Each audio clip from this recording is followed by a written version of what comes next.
बिस्मिल्लाहिर्रहमानिर्रहीम। अस्सलाम वालेकुम। मैं ज़की अब्बास हूँ। नाज़रीन, आज 23 अक्टूबर है, जुमेरात का दिन है, और वही हुआ जिस बात का डर था। वो कहते हैं ना कि अपने ही गिराते हैं नशेमन पे बिजलियां। तो ये बात बिल्कुल सादिक आती है। क्यों? क्योंकि जब भी मुसलमानों को या इस्लाम को या उम्मत मुसलमा को नुकसान पहुंचा है तो वो किसी और की वजह से नहीं, बल्कि उम्मत मुसलमा के अंदर मौजूद शर पसंद अनासिर और फिर जो गद्दार हैं उनकी गद्दारी की वजह से। अभी आप अंदाजा कीजिए कि ये जो फलस्तीन की आजादी का लॉलीपॉप दिया गया, अभी फलस्तीन आजाद नहीं हुआ, और फलस्तीन के ऊपर जिस तरह से जुल्म सितम ढाए गए वो किसी से ढके छुपे भी नहीं है।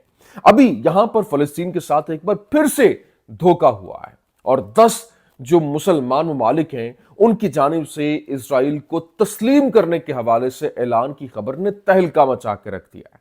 और ये बाकायदा तौर पर एक अहम तरीन जो इसराइली सरबराह है, इसराइली रहनुमा है, और फिर इंटरनेशनली उसका बड़ा जबरदस्त किस्म का असर व रसूख है, डैनियल शनाय, उसकी जानिब से इसका भांडा फोड़ा गया है। और अभी ये मंजर आम पर आके तो कहते हैं कि नहीं नहीं नहीं, हम इसराइल को तस्लीम नहीं करने जा रहे, बल्कि अब वो पूरी की पूरी स्टोरी रिवील हो गई है, वो कहानी खुलकर सामने आ गई है कि कैसे अभी फलस्तीन की आज़ादी के ऊपर मोहर तस्दीक सबत नहीं हुई कि उसको एक इंडिपेंडेंट स्टेट जो है वो डिक्लेयर किया जाए, और ये इस तरफ आ गए। कैसे, ये आपके सामने रखना है। और फिर गजा के अंदर 60 मुल्कों की फौजें जो हैं वो दाखिल होने के हवाले से खबरें हैं, बाकायदा तौर पर उनको बुलाया जा रहा है। और ये जंग बंदी जो हुई है इसको यूं कह लें कि पाया तकमील तक पहुंचाने के लिए, क्योंकि जिस तरह से इसराइल इसकी खिलाफ वर्जी कर रहा है, मुसलसल वहां पर हमले भी हो रहे हैं। कई लोग, गुज़श्ता रोज मैंने आपको खबर थी कि तकरीबन जो 97 लोग हैं वो जान की बाजी हार गए, 230 से जायद जो है वो जख्मी है। तो इस वजह से बाकायदा तौर पर अब जो ममालिक हैं उनकी फौजें वहां पर अमेरिका की वजह से, अमेरिका कह रहा है कि वहां पर उतारी जाए, ताकि ये जो जंग बंदी है इसको पाया तकमील तक पहुंचाया जाए। जिसके बाद इसराइल जो है वो भरपूर गम गुस्से में है, क्योंकि वो नहीं चाहता कि फौजें वहां पर पहुंचें, क्योंकि अगर वो वहां पर पहुंचने तो उसकी जो जीत है वो हार के अंदर बदल सकती है। कैसे, ये तमाम तर डिटेल्स वन बाय वन आपके सामने रखते हैं। अच्छा नाज़रीन, फर्स्ट ऑफ ऑल तो मेरी गुजारिश आपसे ये है कि चैनल को सब्सक्राइब कर लीजिए, क्योंकि आपको मालूम है कि पहले 2 चैनल्स बैन हो चुके हैं और ये तीसरा चैनल है, वो बड़े चैनल थे, और इसके ऊपर भी मैं बीमार होने की वजह से उस तरह से कुछ दिनों से आपसे इंटैक्ट नहीं रह सका। लेकिन सबसे इंपॉर्टेंट चीज़ ये है कि जो इस वक्त खबरें हैं वो आप तक पहुंचाना बड़ा ज़रूरी है, आपके साथ रब्ता रखना बड़ा ज़रूरी है। तो चैनल को सब्सक्राइब कर लें, बेल आइकन के बटन को प्रेस कर लें, ताकि जो लेटेस्ट वीडियोस हैं वो आप तक बर वक्त पहुंच सकें। अच्छा नाज़रीन, सबसे पहले तो मैं आपको बता दूं, देखें इस वक्त जिस तरह से सिचुएशन बनी हुई है, जो हालात बने हुए हैं, और पूरे सिनेरियो के अंदर जो इस वक्त एक अहम तरीन खिलाड़ी है जो कि इजरायली रहनुमा है, बल्कि यूं कह लें कि उसकी जानिब से पूरे के पूरे सिनेरियो को तब्दील करते हुए उसने पूरी की पूरी कहानी को रिवील कर दिया, और उसने कहा कि वही तो एक मेन प्लेयर है जो कि इस कहानी के अंदर उसका किरदार है, जिसको रबी टू किंग्स कहा जाता है। उसने जो इजराइल हायोम है उसने रिपोर्ट किया, उसने कहा in pursuit of normalization how an American rabbi befriended Arab monarchs. मतलब उसने कहा कि एक नॉर्मलाइजेशन के हवाले से ये पूरे का पूरा आर्टिकल इजराइल हयोम ने पब्लिश किया, जिसमें बताया गया कि कैसे जो अरब मोनार्क्स हैं, जितने भी अरब ममालिक हैं, वो कैसे एक फ्रेंडशिप का ताल्लुक बनाते हुए, दोस्ती का ताल्लुक बनाते हुए आगे मामलात बना रहे हैं। और मार्क शनायर ने कहा कि वो क्योंकि हैम्पटन से है और रबी टू किंग कहा जाता है, उसने बताया कि जो सऊदी अरेबिया है, जो कतर है, जो अमाराती लीडर्स हैं, वो ऑन बोर्ड हैं, और अभी जो इसराइल को तस्लीम करने के लिए वो अपना किरदार अदा भी करने जा रहे हैं। और he has been advocating for Israel from palace halls across the Muslim world. मतलब वो वहां पर रहते हुए भरपूर तरीके से इसराइल को एडवोकेट भी कर रहा है। और उसने ये बाकायदा तौर पर बताया कि imagine American rabbi Marc Schneier remarked that the spiritual center of Islam were to normalize with the spiritual center of Judaism, how that would resonate throughout the Islamic world। उसने कहा कि अब जो स्पिरिचुअल सेंटर ऑफ इस्लाम है, मतलब Saudi Arabia है, मतलब वहां पे, और फिर जो जुदाइज्म का स्पिरिचुअल सेंटर है लाइक इसराइल है, वो آن بورڈ ہونے چاہ رہے ہیں, وہ ملنے چاہ رہے ہیں, وہ اپنے تعلقات دوستی کو بحال کرنے چاہ رہے ہیں. کیوں؟ کیونکہ ان کے درمیان تعلقات بڑے ضروری ہیں. اور پھر اس نے ساتھ ہی ساتھ یہ بھی بتایا, کیونکہ اس نے کہا کہ سعودی عربیہ, اس کے علاوہ قطر ہے, بحرین ہے, اس کے علاوہ لبنان ہے, پاکستان ہے, اس طرح کے انہوں نے نام لیا جناب کہ یہ وہ تمام تر ممالک, اور ٹوٹل 10 ممالک ہیں جس کا اس نے بتایا کہ یہ اس وقت اسرائیل کو تسلیم کرنے جا رہے ہیں. اور اس نے یہ بھی آگے مینشن کیا کہ I am the 18th generation ربی ان مائی فیملی, میں 18th ربی ہوں جو کہ اپنی فیملی کا, اور I have always wanted to be a rabbi and to appreciate what it means to be a rabbi. لیکن اس نے بتایا کہ 1983 کے اندر سے جو جوزف سلوواٹچک جو اس کا یہ ابھی جو حالات ہیں, جو معاملات ہیں, اس کو دیکھتے ہوئے یہ ساری کی ساری جو ہم نے ابراہم ایکارڈ کروایا تھا وہ بھی میں نے ہی کروایا تھا, وہ میری ہی کاوشیں تھیں, اور وہ پایہ تک مل تک پہنچا جس میں ترکیہ, جس میں یو اے ای, جس میں یہ جو عرب ممالک جن میں کچھ جو ہے پہلے تسلیم اسرائیل کو کر چکے ہیں, ان کی وجہ سے جو اس کے اوپر وہ آن بورڈ آئے. ادروائز یہ جو ابراہم ایکارڈ ہے اس کا منصوبہ بھی میرا تھا, اور اب دوبارہ سے ہم اس کے اوپر آنے جا رہے ہیں, اور یہ جتنے بھی مسلمان ممالک ہیں وہ آن بورڈ ہونے جا رہے ہیں, اور اس کے لیے وہ ہمارے ساتھ موجود ہوں گے.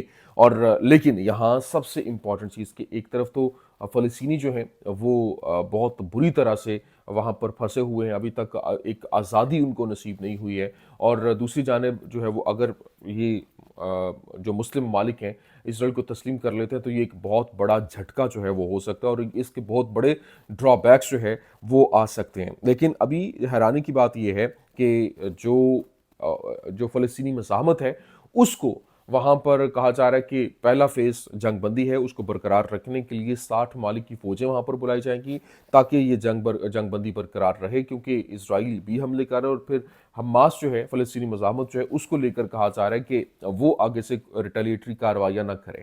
اب اگر یہ جو ڈونلڈ ٹرمپ کی جانب سے کہا گیا کہ اس نے جو 20 پوائنٹس دیے تھے اس میں ہی یہ مینشن بھی تھا, اس نے کہا تھا کہ اگر یہ نہیں ہوتا تو پھر معاملات ہاتھ سے نکل جائیں گے, اور جو حماس ہے سیکنڈ فیز اس کا یہاں سے نکلنے کا ہے, اور پھر یہاں سے نکل کر مطلب وہ حکومت چھوڑے, اسلحہ چھوڑ دے, اور پھر وہاں سے آگے موو کرے, اور جو فلسطین ہے وہ فلسطین کے حوالے کیا جائے. مطلب عوام جو ہے وہ جو انہوں نے ایک پوری کا پورا پلان بنایا وہ میں نے آپ کو پہلے بھی بتایا تھا. لیکن ابھی جو سب سے امپورٹنٹ چیز یہ ہے کہ جو اسی معاملے کو لے کر جو پرائم منسٹر آف اسرائیل جو ہے اس کی جانب سے ٹویٹ کیا گیا, اور اس نے لکھا prime minister Netanyahu and his professional team met with the head of Egyptian intelligence. جو ایجپشن انٹیلیجنس ہے اس کے ساتھ جو ان کی نیتن یاہو کی اور اس کی پروفیشنل ٹیم کی ملاقات ہوئی ہے. Among the topics discussed were advancing U S president Trump's framework, Israel Egypt relations, اور انہوں نے کہا کہ جو ٹرمپ اور اسرائیل کے درمیان بات چیت ہوئی تھی اس کا جو فریم ورک ہے اس کو پایہ تکمیل تک پہنچانا جو ہے وہ بڑا ضروری ہے. اور اس کے لیے جو امپورٹنٹ چیز ہے وہ یہ کہا جا رہا ہے کہ وہاں پہ جو فلسطینی مزاحمت ہے وہ ہتھیار ڈال دیں اور وہاں سے نکل جائے. تو یہ کیسے پاسبل ہوگا؟ ایک بہت بڑا چیلنج, بہت بڑی مشکلات جو ہے وہ درپیش ہوں گی, کیونکہ جو اس وقت حماس ہے اس کے حوالے سے جو N12 ہے اس نے رپورٹ کیا, اس نے کہا کہ Hamas still holds hundreds of rockets and more than half of the tunnels.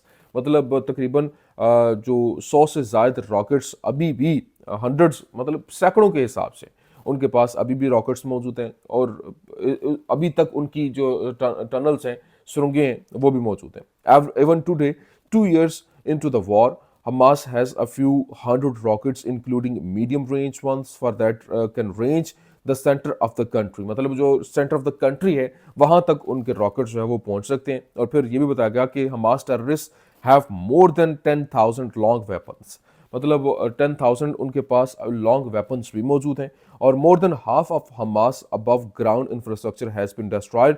حالانکہ ان کا جو تقریباً آدھے سے زیادہ انفراسٹرکچر وہ تباہ ہو چکا ہے, but more than half of the tunnels built by the terrorist organisations are still active. مطلب ابھی تک ان کی جو ٹنلز ہیں 50% سے زیادہ وہ ابھی بھی ایکٹیولی کام کر رہی ہیں. لیکن یہاں پر پھر انہوں نے یہ بھی بتایا کہ ان کی لیڈرشپ حالانکہ ماری جا چکی ہے, لیکن ان کے متبادل کے طور پر جو آگے کھڑے ہیں وہ ان ایکسپیرینسڈ ہیں.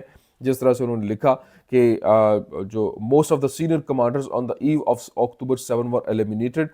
since the beginning of the war. More than 280 commanders at the rank of company commander and above have been eliminated. Replacements have been appointed for most of those eliminated. मतलब जो भी उनके ऊपर जो उनके 280 के करीब जो कमांडर्स हैं वो मारे जा चुके हैं और उनके जगह पे जो आए थे वो भी मारे जा चुके हैं, लेकिन अब जो जूनियर वो टेररिस्ट का नाम दे रहे हैं, जूनियर टेररिस्ट, मतलब जो उनके रिप्लेसमेंट पे क़यादत है वो आई है, वो भी अब वो उतनी एक्सपीरियंस नहीं है, इस वजह से वो किसी भी खतरे से खाली नहीं है। तो ये इस वक्त की सिचुएशन है, क्योंकि इस वक्त हालात बहुत तेज़ी के साथ बदल रहे हैं। जेरूसलम पोस्ट ने रिपोर्ट किया, शुड इसराइल बी वरीड, क्या इसराइल को परेशान होना चाहिए? इनसाइड सीसी's 5-point plan to boost Egypt's armed force. तो क्योंकि साथ जो सीसी है वो 5 निकाती प्लान जो है उसके ऊपर अमल दरामद के लिए वो आगे बढ़ रहा है। लेकिन जो वायनेट है इजरायली अखबार, उसने एक खबर जो है वो छापी, उसने कहा दिस इज द हाउ